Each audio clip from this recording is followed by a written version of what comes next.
The rain had not stopped in 3 days. In the small mountain town of Evervale, Oregon, the downpour had turned the forest roads into winding rivers of mud, the scent of pine thick in the air, mingling with something feral, something ancient. Eva Calloway moved like a shadow through the mist, her soaked boots sinking into the wet moss as she clutched her small backpack close to her chest. Every sound, the crack of a branch, the distant growl of thunder, made her pulse quicken. She hadn't slept in 40 hours. Her body trembled, not from the cold, but from fear of being found. The old wooden bridge appeared through the curtain of rain like a ghost from another time. It stretched over a narrow gorge where the river roared below, swollen with storm water. The bridge's beams were slick and dark with age, the iron nails bleeding rust. It wasn't much of a shelter, but it was all she had. Eva crawled beneath it, her body curling tight in the mud. She could smell the earth, the water, the faint metallic tang of her own blood from a shallow cut on her arm. She pressed a hand to it, whispering to herself, "Just till morning."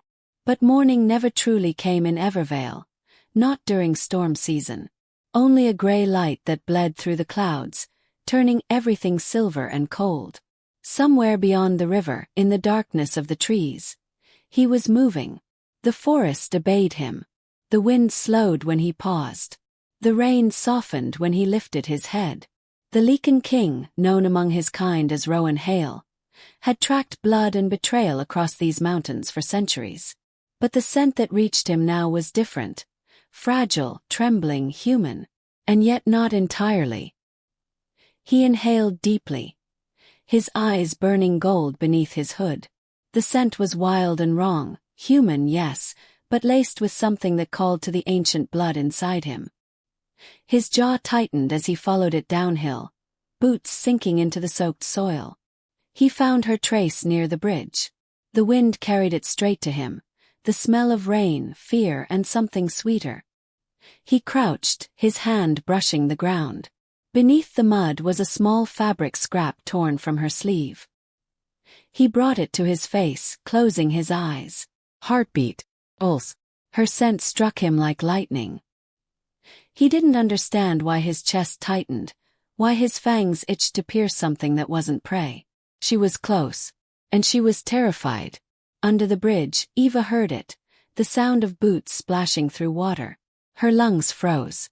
She pressed her hand over her mouth, holding her breath. The sound grew louder. Whoever it was moved with purpose, heavy and slow, like he knew exactly where she was. A shadow passed above her. Then silence. Eva's heartbeat thundered in her ears. The rain dripped between the wooden planks above her head, one drop at a time, like a ticking clock counting down. Then his voice. Low, rough, ancient.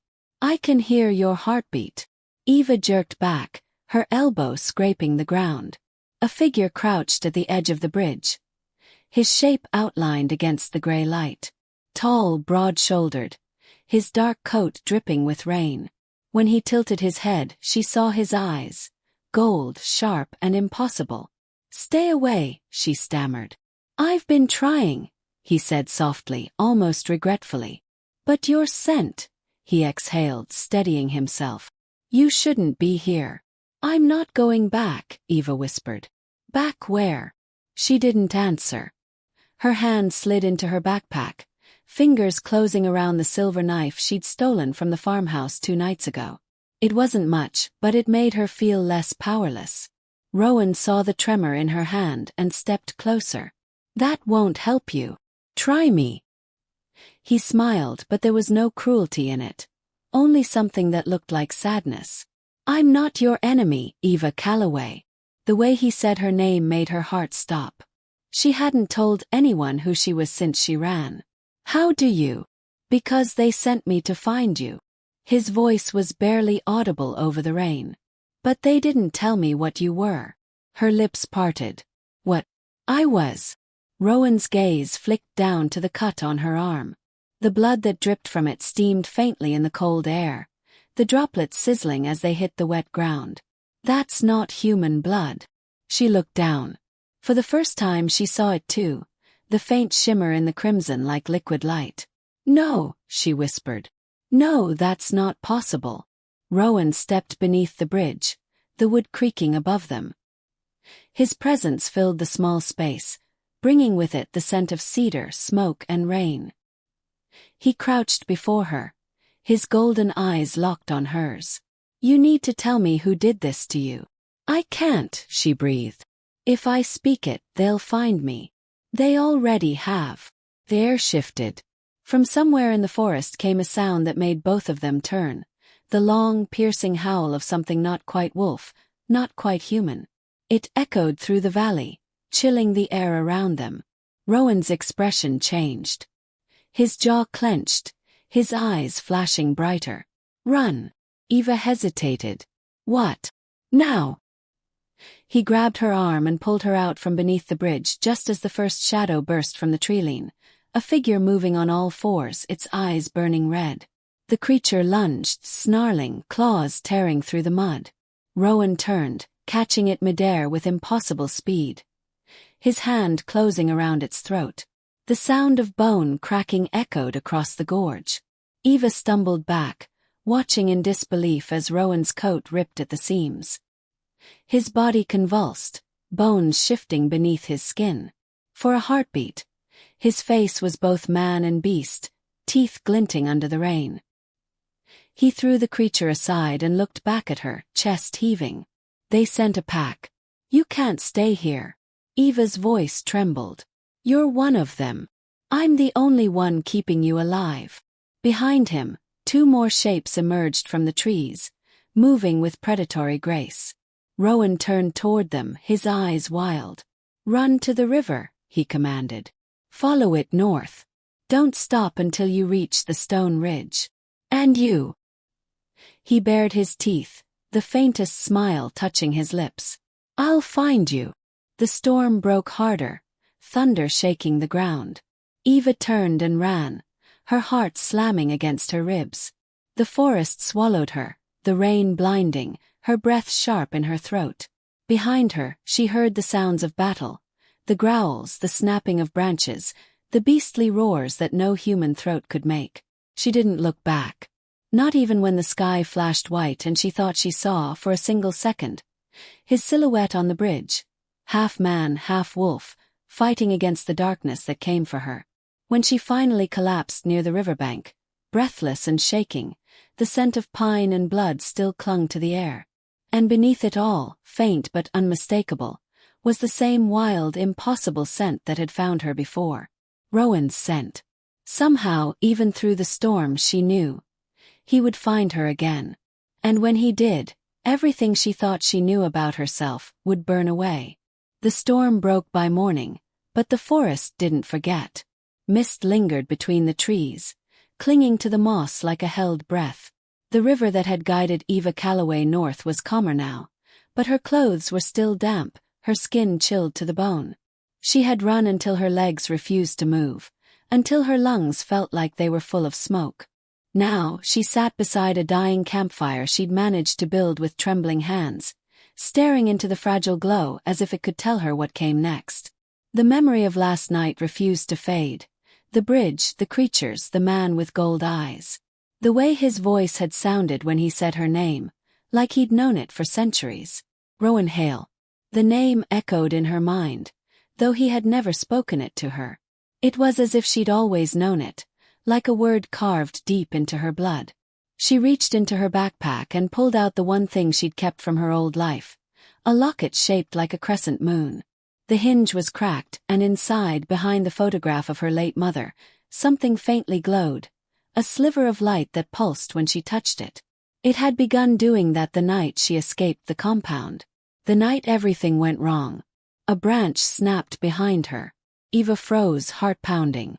"Don't scream," a familiar voice said softly. He turned. Rowan stood at the edge of the clearing, half in shadow. His coat was torn, mud streaking his jaw, but his eyes were steady, still gold, still burning. "You're hurt," she whispered. "I've been worse." He moved closer, his steps soundless despite his size. When he crouched beside the fire, the air seemed to change temperature, heat coiling between them. "I told you to keep running," he murmured. "I did." You said the stone ridge. You stopped before you reached it. Her gaze dropped. I couldn't go any farther. He exhaled, leaning back on his heels. For a moment neither spoke. The wind moved through the pines, and in the distance, a raven called. Then Rowan said, "They'll come again. The pack doesn't fail twice." "Who are they?" Eva asked.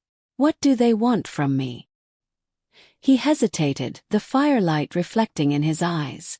"They want what's inside you." Her stomach turned. "Inside me? You were bitten." "No," she said quickly. "No, I wasn't. Not by one of mine." His voice hardened. "By something older. Something they were hunting long before you were born." Eva shook her head, gripping the locket tight. "You're wrong. I'm just—" The word human wouldn't come out. Rowan looked at her, really looked, his gaze searching her face. "You've felt it, haven't you? The hunger. The way the world smells sharper. The sound of your own pulse too loud in your ears." Eva's lips parted, but no sound came. She had. Every night since she escaped, she'd heard things. Whispers in the wind, footsteps miles away, the heartbeat of a rabbit beneath the soil. "What am I?" she whispered. Rowan didn't answer. Instead, he extended his hand toward the locket. "May I?" She hesitated, then nodded. When his fingers brushed the silver, the air pulsed. The faint glow within the locket flared bright, a small, silent explosion of light that shimmered between them. Rowan's eyes widened. "It's not just a charm," he murmured. "It's binding you." "Binding me to what?" He looked up, voice low. "To whoever made you." The words hit like ice. "Made me." "Eva," Rowan said, his tone gentler now. "You weren't born like this. You were created. Someone tampered with your blood, mixed it with something that should have died 1,000 years ago." She stumbled back, shaking her head. "That's not true. My mother—" "Your mother didn't know," Rowan interrupted softly. "She found you. That's why she ran from the Order." "The Order? The Brotherhood of the Moon," he said bitterly. "Humans who think they can control the bloodlines. They believe they can breed out the beast." Eva's heart pounded. "You're saying they experimented on me?" Rowan's expression was unreadable. "Not just you. But you're the only one who survived." The words sank like stones. The mist thickened around them, and for a long moment neither spoke. Finally Eva said, "Why are you helping me?" Rowan's jaw tensed. "Because your scent woke something that hasn't stirred in centuries." "What does that mean?" He looked into the fire, his voice quiet. "It means you're bound to me too." Eva felt the ground tilt beneath her. "That's not possible." "It shouldn't be." His gaze met hers, burning and soft all at once. "But when I found you beneath that bridge, felt it. The same mark. The same curse." She shook her head, backing away. "You're lying." "If I were lying," Rowan said, rising to his full height, "you wouldn't feel it when I'm near." The air between them trembled. Eva's chest rose sharply as the strange warmth spread through her again, the same pull she'd felt last night, the inexplicable gravity that made her breath hitch whenever he looked at her. Rowan's expression softened. "You feel it too." Eva turned away, blinking back the tears that burned her eyes. "I don't want this. I didn't ask for it either." Silence fell again, filled only by the river's whisper. Then Rowan said quietly, "We have until the next full moon before the Order closes in. After that, they'll burn this entire valley to find you." Eva swallowed. "And if they do?" He stepped closer, his shadow falling over hers. "Then the creature inside you wakes. And once it does, there will be no going back." For a moment, his eyes flickered. Not gold this time, but something deeper, molten and wild. Eva felt the pull of him like the tide, terrifying and magnetic. Her hand brushed his chest, and beneath his soaked shirt, she could feel the pounding of his heart. "Fast. Too fast." Rowan caught her wrist gently. "Don't. It's stronger when you touch me," he said, his voice rough. "The bond. It'll only get worse." Then how do we break it? He hesitated. We can't. Lightning flashed distantly across the horizon, illuminating the ridges of the mountains. Rowan turned his face toward the storm. We move before nightfall. There's a safe house near the ridge. Old mining tunnels, deep enough they can't track scent. We rest there. Eva nodded, trying to steady her breath. And after that? After that, he said quietly, we find the one who made you. The fire hissed as rain began to fall again, slow and steady. Rowan turned away, his figure dissolving into the mist, and Eva followed, her thoughts spinning like the storm overhead. The forest watched them go, two shadows bound by something neither of them understood. As they disappeared into the trees, a figure emerged from the opposite ridge, cloaked in black, carrying a vial of silver liquid that pulsed faintly in his gloved hand. He lifted it toward the direction they'd gone, a cruel smile curling his lips. Found you, he whispered. The tunnels beneath Evervale Ridge were older than memory, carved into the mountain long before the town was ever built, before the first settlers brought their lanterns and their faith to these dark, humming halls. Now the air was cold enough to bite. The walls glistened with moisture, the faint scent of iron and salt drifting through the stone corridors. Eva followed Rowan through the dark, her flashlight trembling in her hand. Every step echoed endlessly, the sound bouncing off unseen depths. The further they went, the more she felt something ancient stirring within her veins, a quiet vibration beneath her skin, as if the mountain itself recognized her. How much farther? She whispered. Rowan glanced back. The beam of her light caught the sharp angle of his jaw, the scar that ran from his temple to his throat. Not far. But keep your light down. They can track through reflection.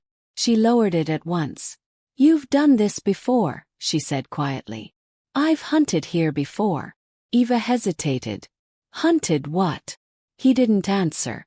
They reached a small chamber carved into the rock.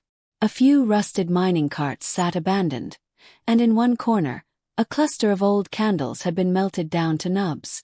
Rowan knelt beside them, striking a match. The flicker of fire painted his face gold and shadow, softening the feral edge that usually lived in his eyes. Eva sank to the ground against the cold stone wall, pulling her knees to her chest. You said we had until the full moon. That's a week. 6 nights, Rowan said. But the order won't wait that long. Her voice trembled. And the thing inside me, what happens when the moon comes?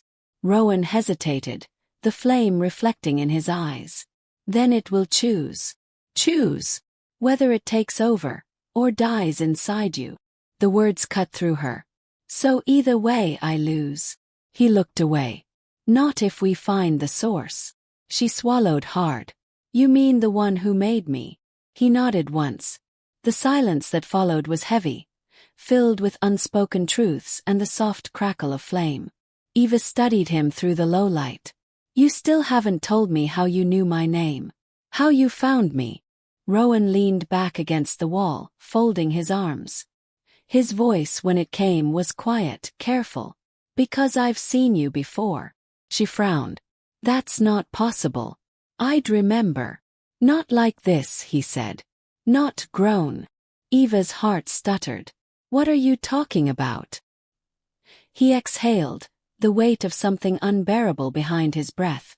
18 years ago, I was sent by the Brotherhood to destroy a laboratory in the Cascades.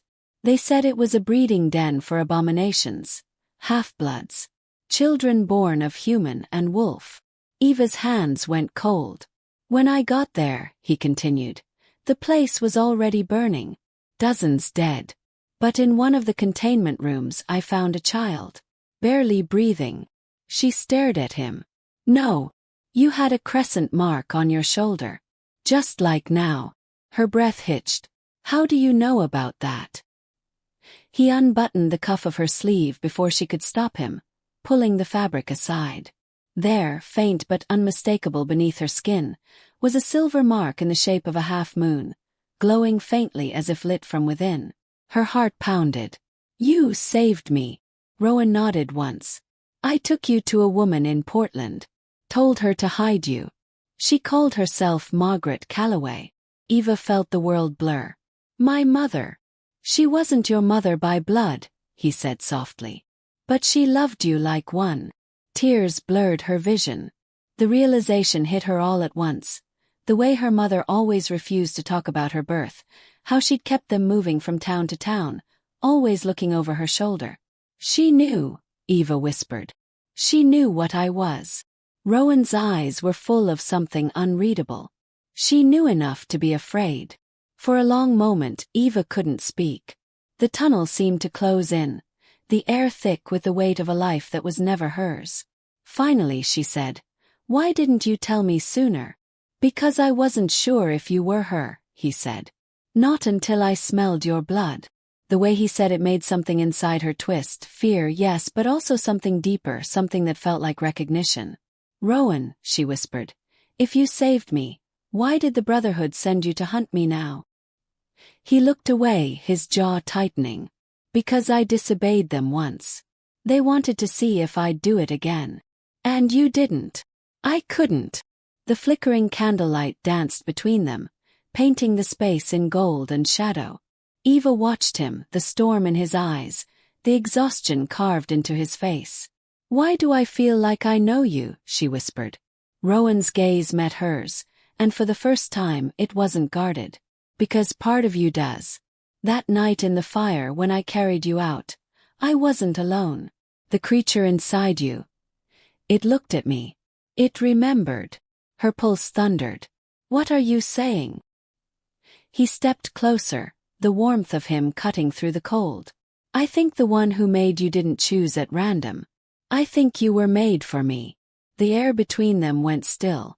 Eva's breath caught as he reached out, his fingers brushing her cheek, tentative, searching. "You shouldn't say things like that," she whispered. "Why not?" "Because I don't know what's real anymore." Rowan's thumb traced the line of her jaw. "Neither do I." The moment stretched, fragile as glass. She could feel his breath against her skin, the steady thrum of his heart, the pull between them that felt older than time. Then, from somewhere deep in the tunnels, came the sound of a chain snapping. Rowan froze. His head turned sharply, nostrils flaring. "They found us." Before Eva could react, the tunnel lights flickered, once, twice, then died completely. The candle blew out, plunging them into black. Rowan grabbed her hand. "Run!" They sprinted through the dark, their footsteps pounding the stone floor. From behind came the echo of claws scraping metal, the guttural growl of something unnatural. A gunshot cracked through the tunnel. The bullet hit the wall near Eva's head, stone splintering beside her ear. Rowan shoved her behind a pillar, his body shielding hers. "Stay down." Light flared, a flashlight beam cutting through the dark. Figures emerged from the shadows, men in dark coats, their eyes glinting silver. "The order." "Rowan Hale," one of them called, voice smooth, taunting. "Still protecting your mistakes." Rowan's lips curled back, teeth flashing. "You shouldn't have come here." The man stepped forward, holding up a vial filled with a faintly glowing liquid. Then perhaps she should have stayed hidden. Eva's stomach turned. The liquid shimmered like her own blood. Rowan growled low, his voice half human, half beast. "What did you bring?" "Her cure," the man said with a smile. "Or her end." He threw the vial. It shattered on the floor, and the scent that filled the tunnel made Eva gasp. Metallic, sweet, electric. Her veins burned. The mark on her shoulder seared like fire. She fell to her knees, clutching her chest. "Eva!" Rowan caught her before she hit the ground. Her eyes glowed faintly, the same silver as the mark on her skin. The man's laughter echoed. "She's waking up, Hale. Just like they planned." Rowan roared, a sound that shook the stone itself. He lunged forward, faster than human, faster than light, and the fight erupted in the dark. Eva could barely see through the haze, but she heard the tearing, the growls, the screams. And through it all, she felt something inside her break open, something raw and ancient. When the light returned, the floor was slick with blood. The Order's men were gone. Rowan was on one knee, his hands trembling, his eyes black with exhaustion. Eva stood slowly, her body humming with power she didn't recognize. The mark on her shoulder pulsed like a heartbeat. Rowan looked up at her, voice hoarse. "What did you do?" "I don't know," she whispered. But she did. Deep down she knew. The thing inside her was awake now. And it wasn't done. The rain returned with a vengeance that night, hammering the mountainside until the tunnels seemed to tremble from the weight of it. The scent of metal and blood still clung to the air, sharp enough to taste. Eva stood at the mouth of the mine, staring out into the storm. Her reflection flickered in a pool of rainwater at her feet, pale skin, wild eyes faintly glowing silver. She barely recognized herself. Behind her, Rowan leaned against the rock wall, his breathing shallow. The fight had left its mark, gashes across his shoulder, bruises already darkening his jaw. But what scared Eva more than the wounds was how still he'd become. He'd always moved with quiet, dangerous grace, like a storm waiting to break, but now he looked human. She turned toward him. "You're hurt." He didn't look up. "It's nothing. You're lying." She stepped closer. "Let me see." He didn't protest as she knelt beside him, pulling his coat aside. The wound along his ribs was deep, dark blood seeping through torn fabric. She pressed her hand to it instinctively, trying to slow the bleeding. He flinched. "Don't." But the moment her palm met his skin, something pulsed between them, a surge of warmth that wasn't hers. His wound began to knit, the torn flesh closing in slow, shivering lines. Eva gasped and pulled back, her hand trembling. "What was that?" Rowan's eyes met hers, burning gold again. "You healed me." "That's not possible." "Not for a human," he said softly. "But you stopped being one the night you were made." She stood, backing away from him. The storm outside flashed, thunder rolling like a living thing. "I don't want this," she whispered. "Neither did I," he said. "But fate doesn't care what we want." Something in his voice made her stop. He rose slowly, his coat falling around him like a shadow. The firelight caught his eyes, gold and grief, both burning. "You think this curse was my choice," he said quietly. "I was human once too. Before the moon took me. Before I learned what love costs." Eva's throat tightened. "What did it cost you?" He hesitated, and the air between them shifted, thicker, darker. "Everything." His voice broke on the word. She didn't ask more. The silence said enough. They stood there for a long time, the sound of the storm between them, their hearts beating to the same strange rhythm neither of them could name. When she finally spoke, her voice was small. "You said the one who made me was still alive. Do you know who it is?" Rowan hesitated, then turned away. "Yes." "Then tell me." "You're not ready." "I'm tired of not being ready," she snapped, her voice echoing through the tunnel. "You say I'm some kind of creation, some monster, but you won't even tell me who did this to me. How am I supposed to fight something I can't even name?" He turned back to her, eyes blazing. "Because if you know Eva, if you remember, you might not want to fight it." Her voice dropped. "What do you mean?" He stepped closer, his voice barely above the sound of the rain. "Because the blood in you was mixed with theirs." The words hit her like a blade. "Theirs? You mean?" Rowan nodded slowly. "The one who created you is a Lycan, one of the first. The progenitor of my kind." Eva stumbled back, her heart hammering. "That's not possible." "Not only possible," Rowan said. "It's why your scent drew me. Why your blood calls to mine." The truth burned through her. "You mean, I'm connected to you because we share the same bloodline?" The world tilted. The storm outside raged harder, wind shrieking through the mountain crevices. Eva shook her head. No, that's..." Rowan took a step toward her. "You're the last heir of the first moon blood. The Order made sure of it. They killed the rest." Her hands trembled. "And you knew." "I suspected." His voice broke. "I wanted to be wrong." Eva's breath came fast and uneven. All this time, you knew what I was to you? Yes. Then why save me? His eyes softened, full of something fragile, almost human. Because I couldn't watch them destroy what's left of us. She stared at him, tears stinging her eyes. What's left of us? Everything they took from me. Something inside her cracked. You don't love me, she said bitterly. You love what I remind you of. Rowan stepped forward, his voice fierce, almost desperate. Don't tell me what I feel. Then tell me what this is, she shouted, the storm echoing her voice. This pull between us, this bond. What if it's not love? What if it's just blood? His silence was answer enough. The truth carved through her like ice. She turned toward the rain, her breath fogging in the cold. You said the moon would force a choice. Maybe that's the only truth left. Rowan's voice dropped to a whisper.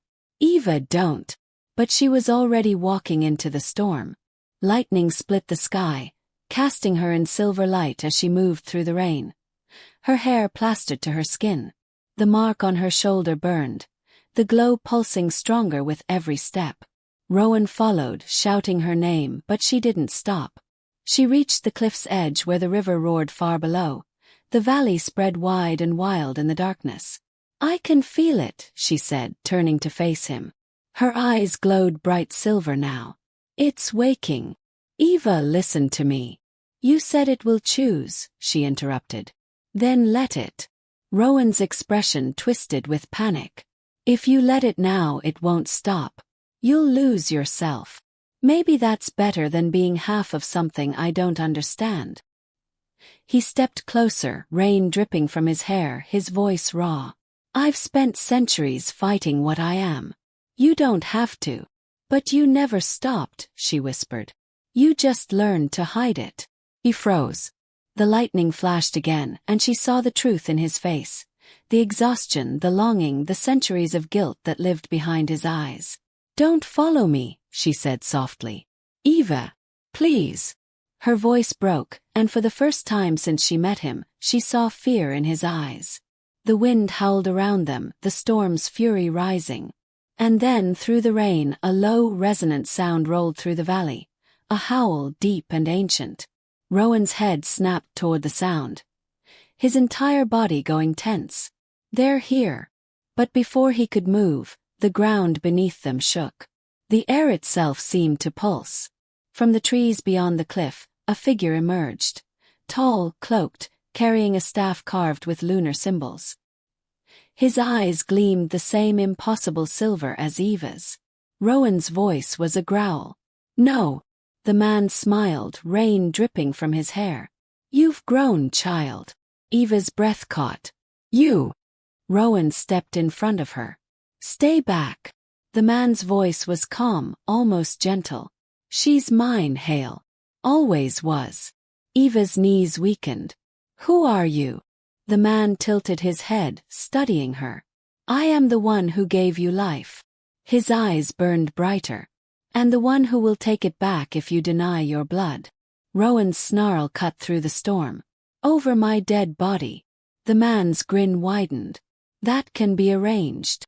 And with a flick of his hand, the rain itself turned to blades, thin, shimmering shards that slashed through the air like silver knives. Rowan threw himself at Eva, shielding her as the world exploded into light and sound. When the storm cleared, the mountain was silent. Eva opened her eyes and screamed. Rowan lay on the ground, motionless, blood pooling beneath him. The silver-eyed man watched from the cliff, his expression calm. When the moon rises, you will come to me.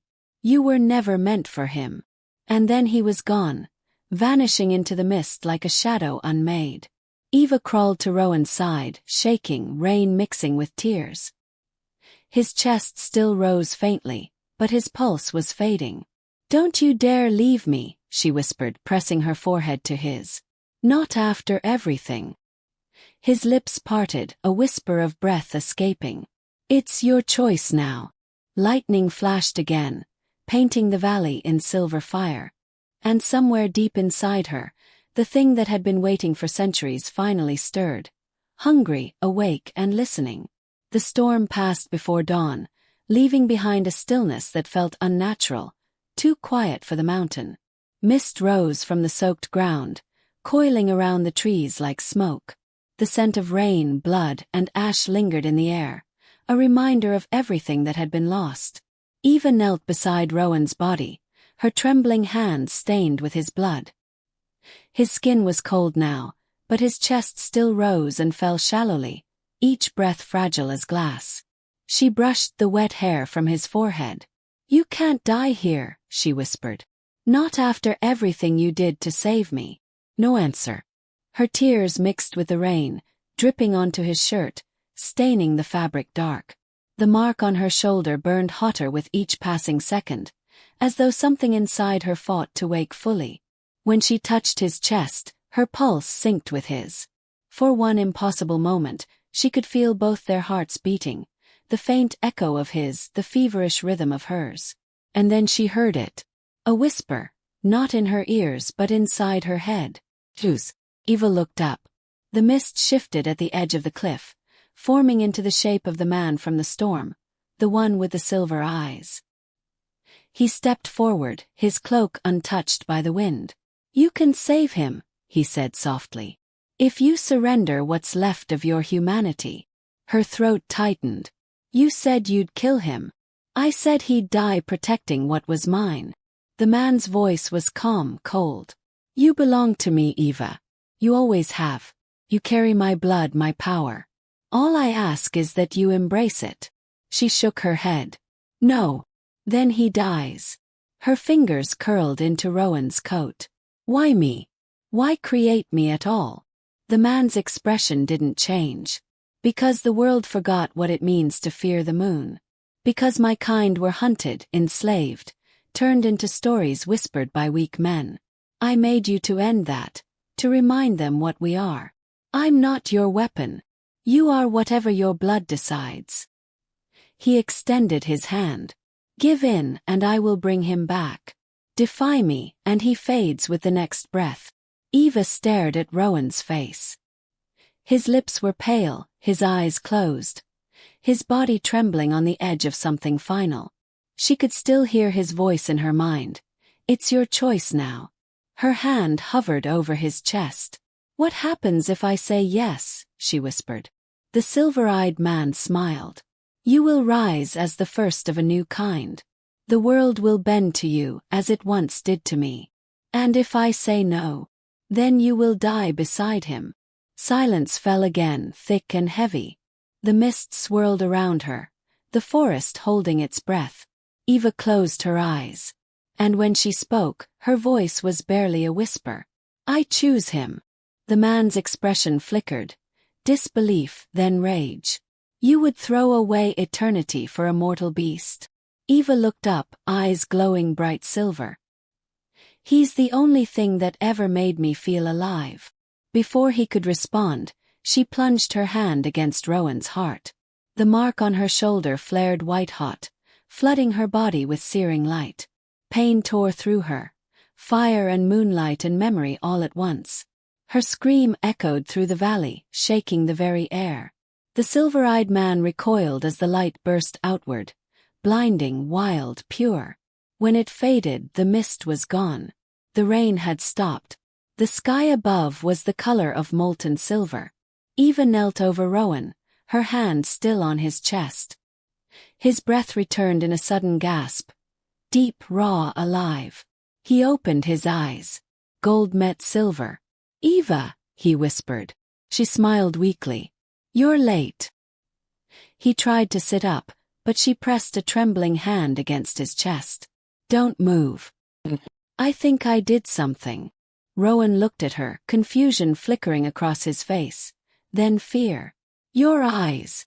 She turned toward the water pooling beside them. Her reflection shimmered. Not just human, not entirely beast. Her skin carried faint markings like liquid light, veins of silver running beneath the surface. The man was gone, but his voice still lingered in her mind, soft and cruel. "You carry me now." Rowan touched her face gently. "What did you do?" "I saved you," she said quietly. But I think I took him with me. He stared at her, horror and awe blending in his gaze. Eva, that kind of power. I know. Her voice trembled. But I can control it. I have to. She stood, the storm-wet wind lifting her hair. The valley stretched wide below them, the forest glistening in silver dawnlight. Everything felt sharp, awake, humming with energy. Rowan rose beside her, still weak, his hand finding hers. The order won't stop now. They'll come for both of us. I know, she said. Then we'll give them something worth fearing. He looked at her, uncertain. And if you lose yourself? She turned toward him, eyes softening. Then promise me you'll bring me back. He nodded once, the faintest smile ghosting his lips. Always.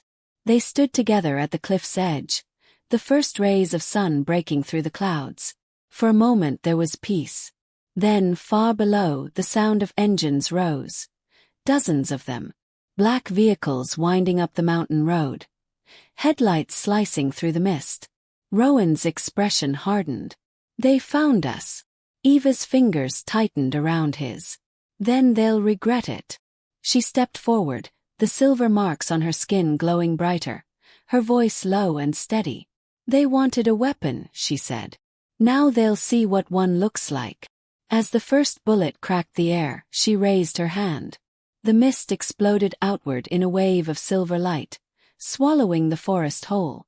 And in that blinding moment, Rowan saw the truth. Her eyes were no longer just silver. They shimmered gold at the edges. His color, his mark, bound not by blood, but by choice. The light consumed them both. And when it cleared, the valley stood empty, silent except for the soft rustle of wind through the pines, carrying with it the scent of rain, pine, and something else, something wild and eternal. The scent of her, the Lycan queen,